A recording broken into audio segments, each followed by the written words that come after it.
बिस्मिल्लाहिर्रहमानिर्रहीम। मोहतरम नाजरीन, अस्सलाम वालेकुम। बयान किया जाता है कि बनी इसराइल में एक शख्स था जिसकी बीवी नहायत हसीन थी, जिस पर वो इसराइली फारिका था। चनाचा जब इस औरत का इंतकाल हो गया तो इस इसराइली को बड़ा कलख महसूस हुआ। वो एक मुद्दत तक इस औरत की कब्र पर बैठा रोता रहा। इत्फाकन हज़रत ईसा अलैहिस्सलाम इधर से गुजर हुआ तो इन्होंने इस इसराइली को परेशान हाल देखा और इसका सबब मालूम किया। जब इसराइली ने अपना वाक़या बयान किया तो हज़रत ईसा अलैहिस्सलाम ने दरियाफ्त फरमाया, क्या तू चाहता है कि मैं इसको तेरे लिए ज़िंदा कर दूं? इसने अर्ज़ किया, हाँ हजूर, यही मैं चाहता हूँ। चनाचा जब हज़रत ईसा अलैहिस्सलाम ने इस कब्र के मुर्दे को आवाज़ दी तो कब्र से एक हबशी गुलाम, जिसके नाक से नथून, आँखों और जिस्म के दूसरे सुराखों से आग की लपेटें उठ रही थी।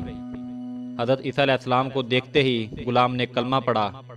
इसराइली ने यह देखकर अर्ज किया, हजूर, मुझसे गलती हो गई, मेरी बीवी की कब्र दूसरी है। यह सुनकर हज़रत ईसा अलैहिस्सलाम ने हबशी को हुक्म दिया कि तुम अपनी कब्र में वापस हो जाओ। चनाचा वह मुर्दा होकर गिर गया और उसकी कब्र की मिट्टी से छुपा दिया गया। फिर हज़रत ईसा अलैहिस्सलाम ने इस दूसरी कब्र की जानब तवज्जो फरमाई और हुक्म दिया, ए साहिब कब्र, अल्लाह के हुक्म से ज़िंदा हो जा। चनाचा कब्र फटी और उससे एक औरत सर से गर्द जड़ी हुई बाहर आई और जिसके देखकर इसराइली बोला, या रू अल्लाह, मेरी बीवी यही है। और हज़रत ईसा अलैहिस्सलाम ने हुक्म दिया। इसराइली अपनी बीवी को हमरा लेकर वापस होने लगा तो अरसा से जागा हुआ था, इसलिए इस पर नींद का गलबा हो गया। और इसने बीवी से कहा कि तेरी कब्र पर दर्दी और बेदारी ने मुझे हलाक कर दिया, इसलिए मैं चाहता हूँ कि कुछ देर आराम कर लूँ। बीवी कहने लगी, हाँ आप आराम कर लीजिए। चनाचा वो इसराइली बीवी के जानों पर सर रखकर सो गया। इतने में घोड़े पर एक सवार शहजादे का इधर से गुजर हुआ, जो अपने ज़माने का यकता हसीन था, जिसको देखकर शहजादी रज़िया खुद फरीका हो गई और इसका दिल काबू में न रहा। इसने शोर का सर नूस से नीचे रखा और फरकत मोहब्बत गुलबा आशिक से मैं मजबूर होकर शहजादे के सामने जाकर खड़ी हो गई। इधर जैसे ही शहजादे की नज़र इस पर पड़ी, वो भी इसको देखकर इस पर अफ्रीका हो गया और औरत की ख्वाहिश पर इसको अपने घोड़े पर बिठा कर ले गया। चनाचा इसके शोहर ने बेदार होकर जब अपनी बीवी को ना पाया तो नहायत परेशान हुआ और इसके मिलने की ताबीर सोचने लगा। सोचते सोचते आखिर इसके निशान कदम पर चल कर अपनी बीवी को तलाश कर लिया, जो शहजादे के पास जा पहुंची थी। इसको देखकर इसराइली ने शहजादे से अर्ज किया, ये मेरी बीवी है, आप इसको छोड़ दीजिए। अभी शहजादा वो कुछ कहने ही ना पाया था कि इसने औरत ने कहा, तेरी बीवी नहीं बल्कि शहजादे की लोंडी हूँ। यह सुनकर शहजादा इसराइली से कहने लगा, मुझसे मेरी लोंडी को लेना चाहता है। इसने कहा, खुदा की कसम, ये मेरी बीवी है, जिसको मेरे सरदार हज़रत ईसा अलैहिस्सलाम ने मरने के बाद मेरे लिए ज़िंदा किया है।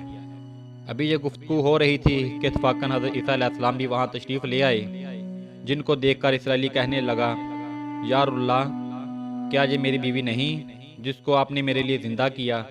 हज़रत ईसा अलैहिस्सलाम ने फरमाया कि हाँ, ये वही है। ये सुनकर औरत कहने लगी, या अल्लाह, ये शख्स झूठा है, मैं तो इस शहजादे की लोंडी हूँ। हज़रत ईसा अलैहिस्सलाम ने फरमाया, क्या तू वो औरत नहीं जिसको मैंने अल्लाह के हुक्म से ज़िंदा किया है? औरत ने कहा, या अल्लाह, बाखुदा मैं वो नहीं हूँ। इसके बाद हज़रत ईसा अलैहिस्सलाम ने फरमाया, जो जान खुदा के हुक्म से मैंने तुझे दी, इसको वापस कर दे। ये सुनते ही वो औरत फिर मुर्दा होकर गिर पड़ी और हज़रत ईसा फरमाने लगे, जो शख्स ऐसे आदमी को देखना चाहे कि जो काफिर मरा था और ज़िंदा होकर ईमान लाया, तो वो इस हबशी गुलाम को देख ले और फिर ईमान की हालत में मरा है। और जो कोई ऐसा शख्स को देखना चाहता है जो मोमन मरा था, फिर अल्लाह ने इसको ज़िंदा किया और वो काफर होकर हालत कुफर में मर गया, तो वो इस औरत को देख ले। इस वाक़या को देखकर इसराइली ने कसम खाई, अब कभी निकाह नहीं करूँगा। तो मैदानों की तरफ निकल गया, जहाँ अल्लाह ताला की इबादत में मसरूफ़ रहकर उसे मौत आ गई। अल्लाह ताला इस पर रहम फरमाए। हासिल नबी और रसूल करीम के इकरार इनकार का नतीजा इस कायद से ज़ाहिर होता है। सबक मिलता है कि कामयाबी अपने नबी सल्लल्लाहु अलैहि वसल्लम की अताअत मोहब्बत से ही मिल सकती है। चनाचा हमें भी चाहिए कि हर हाल में अपने नबी की अताअत को सामने रख के, चाहे दिल माने या ना माने, लेकिन नबी करीम सल्लल्लाहु अलैहि वसल्लम के तरीक़ों को लाजमी अपनाया जाए।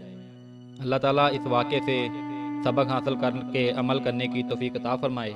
आमीन या रब्बुल आलमीन। मोहतरम नाजरीन, अगर आपको हमारी वीडियो अच्छी लगी हो तो हमारा चैनल सब्सक्राइब कर दें।